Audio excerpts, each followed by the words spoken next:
আরজিকর ঘটনায় রাজ্য জুড়ে এখনো প্রতিবাদ আন্দোলন চলছে। তারই মধ্যে কলেজ ক্যাম্পাসে এক ছাত্রের সঙ্গে যৌন হেনস্থার অভিযোগ উঠল।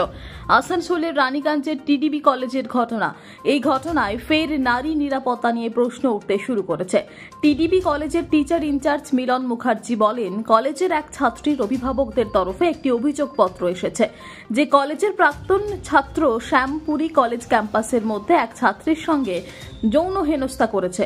এই ঘটনাটি কলেজের গভর্নিং বডিকে জানানো হয়। গভর্নিং বডির নির্দেশে রানীগঞ্জ থানায় লিখিত অভিযোগ দায়ের করেছেন টিডিবি কলেজ কর্তৃপক্ষ। খবর পেয়ে কলেজ ক্যাম্পাসে আসেন রানীগঞ্জ থানার পুলিশ। ঘটনার তদন্তে রানীগঞ্জ থানার পুলিশ। প্রসঙ্গত 9ই আগস্ট আরজিকর হাসপাতালের ভেতরে তরুণী চিকিৎসককে ধর্ষণ করে খুন করা হয়েছিল বলে অভিযোগ। সেই ঘটনার পর ফের রানীগঞ্জের টিডিবি কলেজ ক্যাম্পাসে এক ছাত্রীর যৌন হেনস্থার শিকার হয়েছে বলে অভিযোগ। এই ঘটনার পর ফের নিরাপত্তা নিয়ে প্রশ্ন উঠেছে। টিআইসি সাহেবের কাছে ওই 11:30-12:15 নাগাদ যে একজন কোন জনৈক শ্যামপুরি বলে একজন ছেলে, যার নাম আমি বহুবার শুনেছি, সে নাকি 3-4 বছর আগে কলেজ থেকে 5 বছর আগে পাস করে গেছে, কিন্তু কলেজটা তার জমিদারির মতো সে চালায় আর কি। এবং আজকে একটি স্টুডেন্টের প্রতি যে অন্যায় করা হয়েছে এবং তার বাবা লিখিত অভিযোগ, আমি সঙ্গে সঙ্গে প্রিন্সিপালকে বলি যে আপনি ওইটা সঙ্গে সঙ্গে পিএর বুকের সঙ্গে একদম স্থানীয় ওসিকে পাঠান। এবং আমি ওইখান থেকে ওসিকে ফোন করি, যেরকম একটা ঘটনা ঘটেছে। উনি বলছে আমাকে পাঠিয়ে দিন, তার পেরেন্টসকেও গার্জেনকেও পাঠিয়ে দিন আর মেয়েটিকেও পাঠিয়ে দিন। তো যাক, সঙ্গে সঙ্গে পুলিশ এসে আমাদের যে সিসিটিভি আছে সেসব চেক করেছে।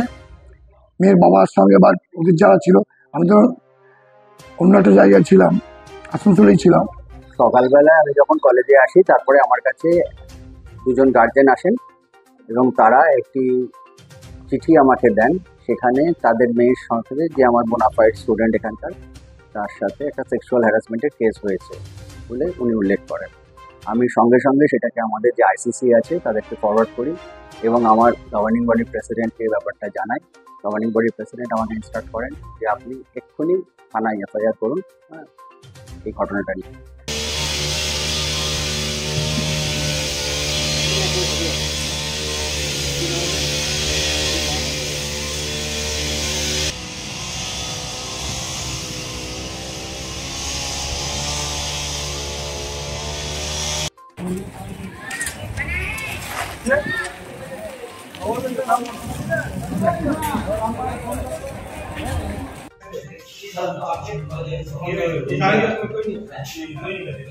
ये गणेश जी 10:30 में